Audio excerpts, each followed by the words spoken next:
Après, dire que la France, telle qu'elle est actuellement, me manque, je suis bien en Ukraine et je pense que je vais rester encore longtemps. D'accord, donc du coup j'ai bien compris voilà, ce qui te manque le plus avec la famille et les amis, C'est ça, comme ouais. beaucoup d'expats qui me disent. Bah, bien sûr. Maintenant j'ai une surprise pour toi, j'ai 3 choses dans mon sac.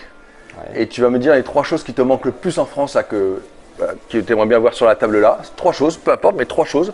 Et je te les sors de mon sac et je te les donne. Alors là, ça, pour moi, c'est pas compliqué. C'est un éclair chocolat. D'accord, donc Ouais.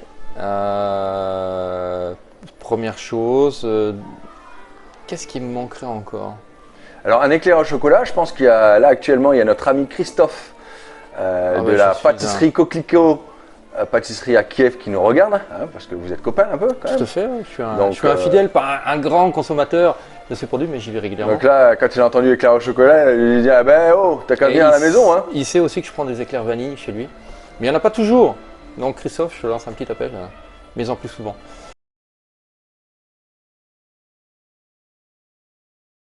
Salut Gérard, comment vas-tu? Salut Mathieu, ça va très bien, je te remercie. Alors dis-moi, on est où là? On est dans quel pays On est en Ukraine. On est en Ukraine. On est exactement à Kiev, Kiev. la capitale. D'accord, Ukraine. super. Belle vie à Kiev, c'est sympa. Magnifique ville. C'est sympa. Honnêtement, magnifique ville que je recommande, qui change beaucoup.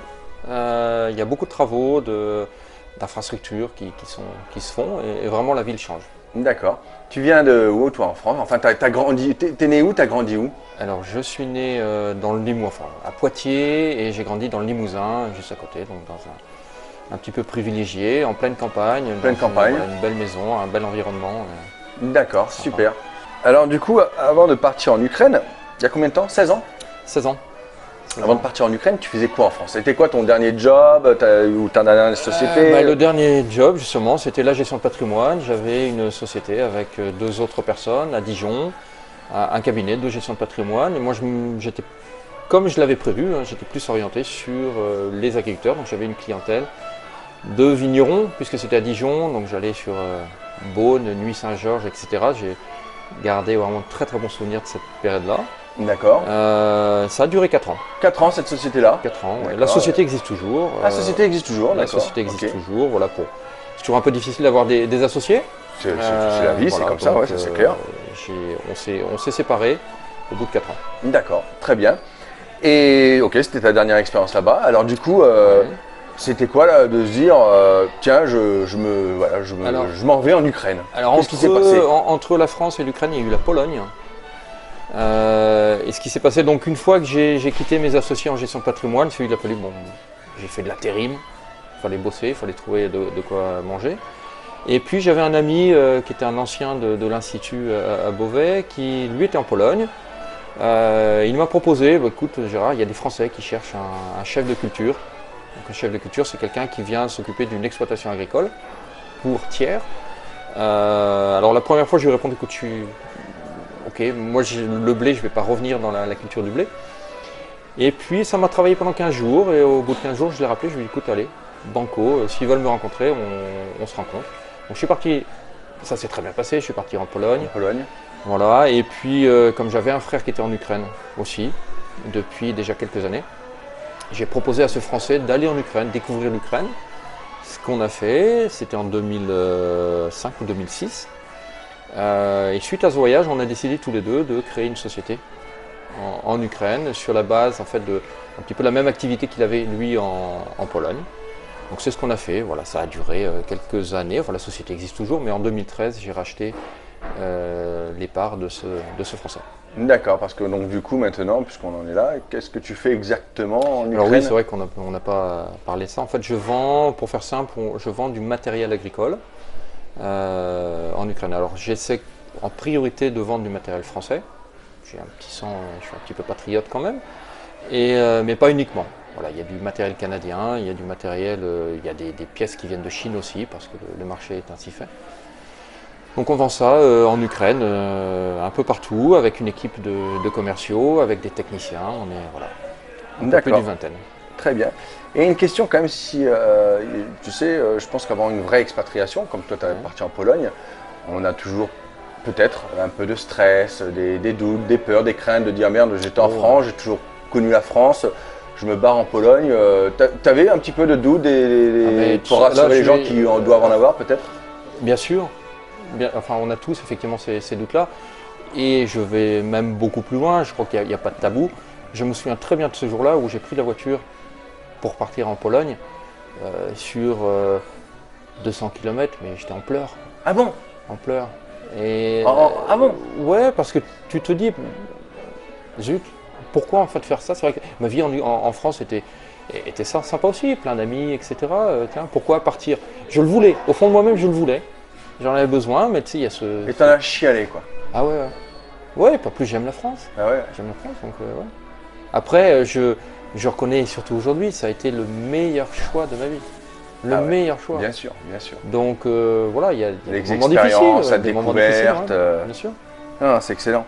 Alors dis-moi, tu as quel type de visa s'il y a des gens qui nous regardent, qui aimeraient bien venir en Ukraine, mais qui disent merde, je fais comment pour avoir un visa? Parce que c'est pas comme si on était en Espagne, ça va être un visa spécial. Ouais. Alors, depuis le temps que je suis là, je sais même pas, enfin, je ne suis plus sous le régime du visa. J'ai obtenu une autorisation temporaire de vie en Ukraine. Alors aujourd'hui, elle est de 3 ans. Temporaire parce que je ne suis pas marié à une Ukrainienne. Mais voilà, tous les 3 ans, on renouvelle ce papier. D'accord. Initialement, pour les personnes qui arrivent en Ukraine, effectivement, si elles veulent créer un business, il faut obtenir un visa de travail. C'est pas très compliqué. Il y a des démarches. Des avocats locaux peuvent aider à obtenir ces documents-là. D'accord, donc pas très compliqué finalement. Non, honnêtement, c'est pas très compliqué, mais attention, parce que je vois aussi beaucoup de Français et autres qui viennent, qui s'installent, qui lancent des choses, mais sans régulariser les formalités. Et ça, attention à ça. D'accord. Et s'il y a des gens là qui nous regardent, qui se disent bah tiens, moi j'aimerais bien m'expatrier, alors cette question-là, que ce soit en Ukraine ou que ce soit dans d'autres pays, mais là principalement en Ukraine, qui disent par contre moi voilà, j'ai tous mes amis là, je vais arriver là-bas en Ukraine, je vais connaître personne. Est-ce que tu peux nous parler justement un peu de l'intégration, si ça a été facile pour toi? Et puis en plus là on est en Ukraine, donc il y a aussi les belles ukrainiennes. Est-ce qu'on pourra rencontrer des belles ukrainiennes assez facilement, se faire plein d'amis? Comment que ça fonctionne? Oui, alors effectivement, quand on décide de s'expatrier, il faut faire un petit peu une croix sur une vie sociale qu'on a pu avoir avant. Maintenant, comment ça se passe, ça dépend aussi de la personne. Je pense être assez ouvert. Quelqu'un qui s'expatrie, en général, déjà, elle est quand même assez un minimum ouvert. Voilà, c'est ça. Donc, en théorie, c'est pas compliqué de rencontrer du monde. Pendant très longtemps, j'ai quasiment fait exprès de pas trop rencontrer de Français en Ukraine. Donc, j'avais beaucoup de contacts avec des Ukrainiens. Aujourd'hui, mes amis sont ukrainiens. J'ai forcément aussi des amis français, mais c'est pas très compliqué. Quant aux filles, effectivement, alors, c'est pas mon activité principale, mais effectivement, c'est pas compliqué de rencontrer des jeunes femmes ici. Attention à bien discerner l'intérêt de ces personnes. Voilà. D'accord, oui, parce que tu penses qu'il y a des gentilles filles en Ukraine. Il y a des filles, c'est ça un peu? Il y a des filles remarquables qui travaillent, qui sont bien installées ici. Il y en a d'autres qui ton statut d'expatrié ou d'étranger peut les faire un petit peu rêver. D'accord, très bien.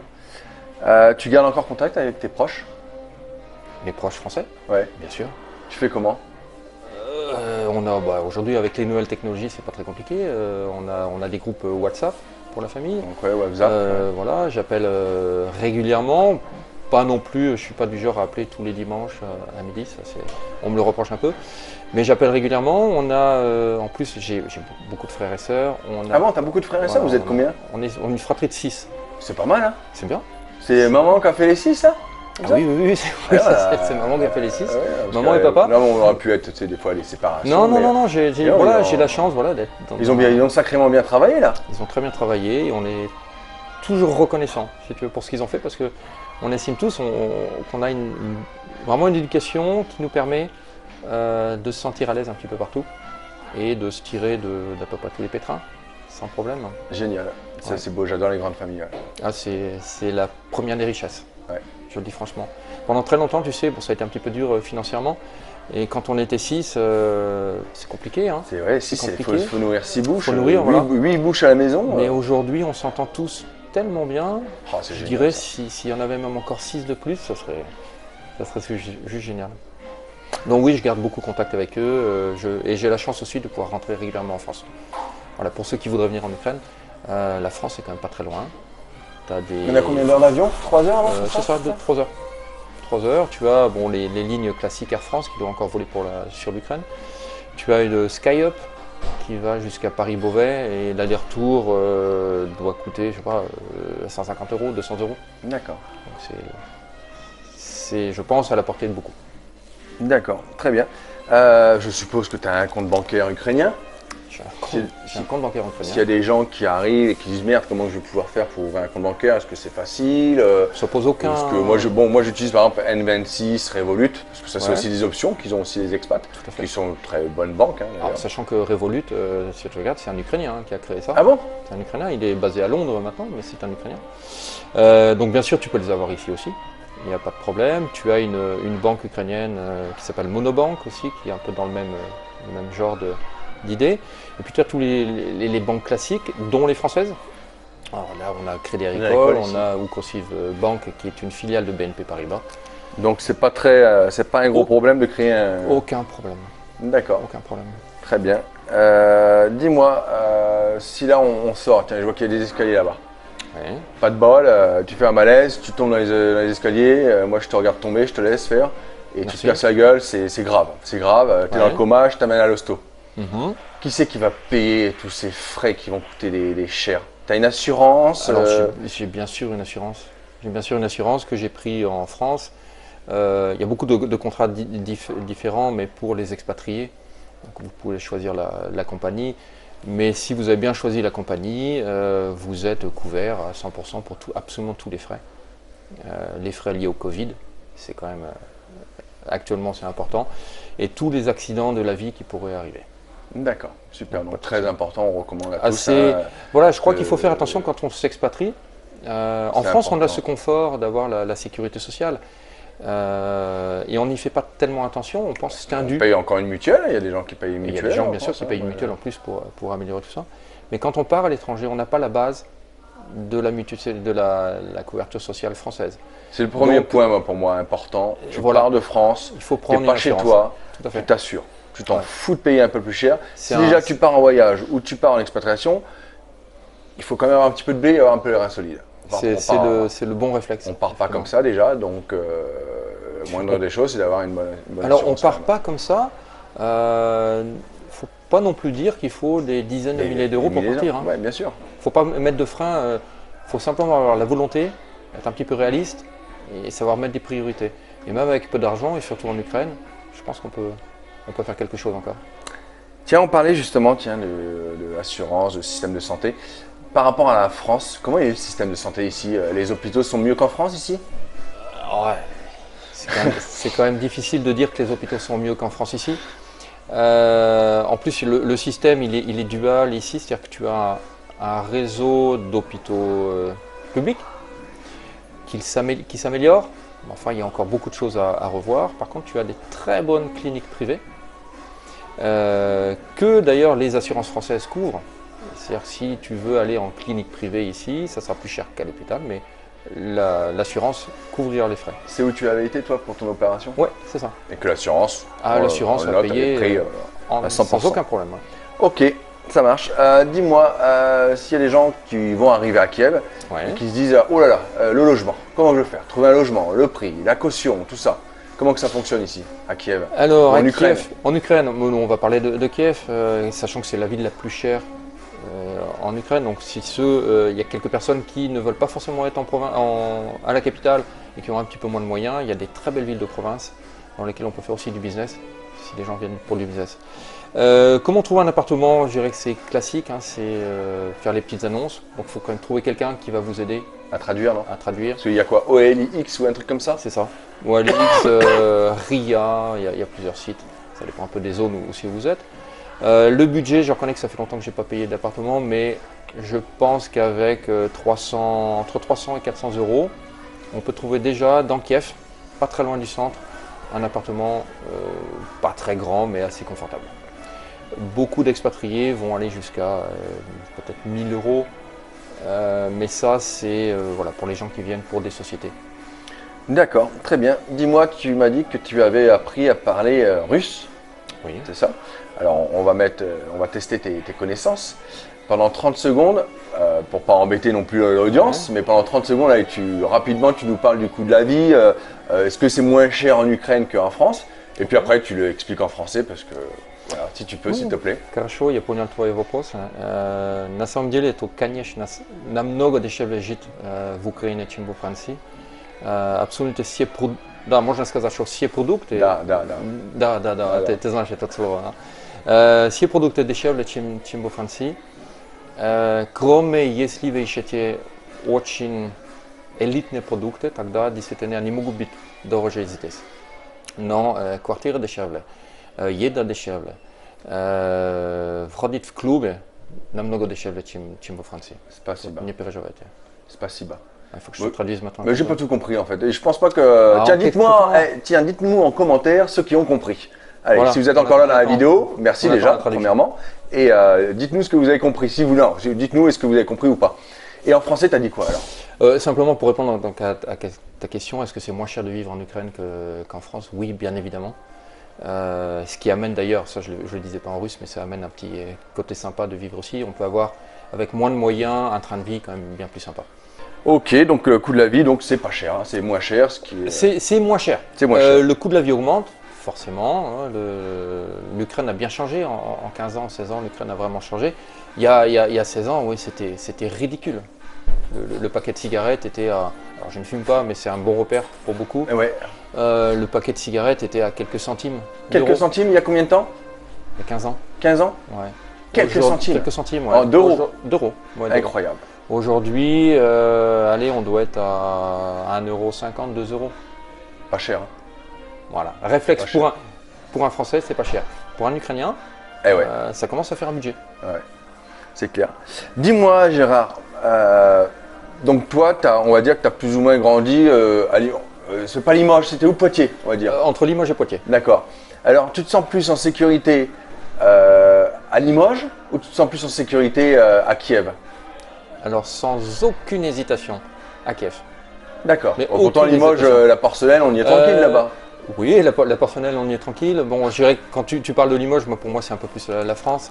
Globalement, je me sens plus en sécurité à Kiev qu'en France. J'ai eu une seule fois un problème. Il y a des années, mais il faut le reconnaître, j'étais pas dans un état. Voilà, je sortais de discothèque et j'ai certainement abusé. En dehors de ce cas, Qu'est-ce qui s'était passé? des jeunes ont vite compris qu'ils pouvaient me prendre de l'argent. Et mon portefeuille, donc on s'est un peu battu. Mais Ah merde. quand tu es en plein hiver, j'avais des chaussures de ville, ça glisse beaucoup sur la neige, je recommande pas du tout. T'étais avec des copains? J'étais avec justement mon associé de l'époque et qui s'est bien débrouillé pour me sortir de là. Et ça, mais voilà, ça arriverait, je pense, beaucoup plus Mais facilement bon, en France. t'avais bu, c'était la nuit. J'ai cherché, je le dis franchement, voilà, excusez-moi pour le terme, j'ai cherché la merde. Je l'ai trouvée. Voilà. Ça n'arrive, si tu cherches pas la merde ici, franchement, tu tombes que très rarement dans des problèmes. Parce que du coup, ces jeunes-là qui t'ont piqué ça, tu les avais un peu aussi cherchés, non? Ils étaient dans la boîte de nuit, non? C'était. Non, ils étaient dehors, ils étaient en train de discuter tout seuls en pleine nuit. C'était un petit groupe, ils étaient 4-5 de mémoire. Et c'est eux qui sont venus vers toi? Non, c'est moi qui étais les emmerder. Oh Ah ouais, je cherche la merde. Pourtant, putain, tout à l'heure on discute ensemble, ça fait un moment quand même, ça va faire 2 heures qu'on est ensemble. T'es vraiment le mec super quoi, c'est. Tu vois. Avec mais bon, on mûrit, c'est comme ça, et puis t'avais un peu bu. Complètement. Voilà, quoi. Bon, moi je boirai pas avec toi, moi. Je m'invite pas à une soirée parce que sinon j'ai pas envie d'avoir la bagarre dehors, moi. J'ai quand même vieilli, t'inquiète pas. Bon, super. Ah, dis-moi, s'il y a des gens là, qui ont envie donc du coup de venir en Ukraine, peut-être pas avoir ton parcours, mais y venir y travailler. Quels sont les jobs qui sont recherchés, qui peuvent prétendre? Quel est le salaire moyen d'un Ukrainien? Est-ce que c'est facile de trouver un job, etc. Tu peux nous parler un peu de ça? Alors oui, on peut parler du salaire moyen d'un Ukrainien. Donc il y a une différence là aussi entre Kiev et l'Ukraine. Mais je dirais que d'après les statistiques, les dernières que j'ai vues, je crois que le salaire moyen en Ukraine doit être de 404 $, 400 $. Tu fais du 350 €? C'est ça. Hein, donc c'est le salaire moyen, donc attention, à Kiev le salaire est plus élevé, j'aurais tendance à dire qu'il est plus proche des 800 $ de moyenne. Et 650 €. C'est ça, Ouais. bon, on est pour des Ukrainiens, un expatrié qui va venir pour une société. Je ne vois pas très bien, et je ne recommanderais pas à une personne de venir s'expatrier pour en espérant trouver un boulot dans une société étrangère à Kiev sans avoir le contrat signé avant d'arriver. Ça me semble quand même assez compliqué. Ils ne maîtrisent pas la langue, a priori en tout cas. Ici, ils ne sont pas bilingues en anglais, hein. Enfin, pas tous en tout cas. Pas tous. Dans certaines sociétés, attention, hein, le niveau d'anglais de la jeunesse est, je dirais, bien plus élevé que le niveau d'anglais des Français. Donc ça, il n'y a pas de souci. Mais le russe ou l'ukrainien reste quand même très utile. D'accord, très bien. Bon, toi, tu as un business. Il est facile d'ouvrir un business ici s'il y a des gens ils ont envie d'ouvrir un business. Ouais. Les papiers, tout ça, quoi. Voilà, c'est très administratif. Surtout à l'époque où moi j'ai créé, il y avait quand même beaucoup de papiers à signer, à remplir, tamponner tous les papiers en 4 exemplaires. C'était très manuel. Aujourd'hui, c'est encore plus simple. Une société, ça doit se créer peut-être en une semaine, certainement. Beaucoup de documents sont digitaux, si je ne me trompe pas sur le terme. Donc ça facilite quand même beaucoup les choses. C'est simple. Créer une société en Ukraine, c'est simple. S'enregistrer en Ukraine en tant que résident fiscal, c'est simple. Alors, avec les contraintes, il faut quand même vivre ici. Vraiment, l'ambiance business en Ukraine s'améliore beaucoup. D'accord, très bien. Donc, ceux qui veulent se lancer, c'est pas compliqué. D'accord, super, merci Gérard. Dis-moi Gérard, la France, elle te manque? La France me manque. Oui, quelque part, la France me manque parce que j'aime la France. Mais sans rentrer dans la politique, la France prend des tournures actuellement qui font que je me sens bien en Ukraine. Vraiment, on a un espace de liberté. Sans chercher à transgresser la loi, il y a quand même ici beaucoup plus de liberté qu'en France. Et c'est vraiment quand on rentre en France, quand on a vécu ici, qu'on se rend compte de cela. J'en reviens, là, avant-hier, j'étais encore en France pour 2 semaines. Tout est difficile. Tout est difficile, donc me manque ma région natale, me manque voilà, ce paradis. Vraiment, là-dessus, je suis privilégié, mais on a un petit paradis familial. Ça me manque. J'ai la chance d'y retourner quand même souvent. Après, dire que la France, telle qu'elle est actuellement, me manque, je suis bien en Ukraine et je pense que je vais rester encore longtemps. D'accord, donc du coup, j'ai bien compris voilà, ce qui te manque le plus avec la famille et les amis. C'est comme beaucoup d'expats qui me disent. Bien sûr. Maintenant, j'ai une surprise pour toi. J'ai 3 choses dans mon sac. Ouais. Et tu vas me dire les 3 choses qui te manquent le plus en France, que tu aimerais bien voir sur la table là. 3 choses, peu importe, mais 3 choses. Et je te les sors de mon sac et je te les donne. Alors là, ça, pour moi, c'est pas compliqué. C'est un éclair chocolat. D'accord, donc. Ouais. Première chose, qu'est-ce qui me manquerait encore? Alors, un éclair au chocolat, je pense qu'il y a là actuellement, il y a notre ami Christophe de la pâtisserie Coquelicot.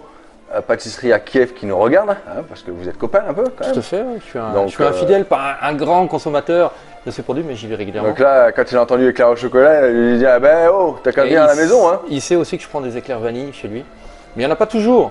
Donc Christophe, je te lance un petit appel, mais en plus souvent.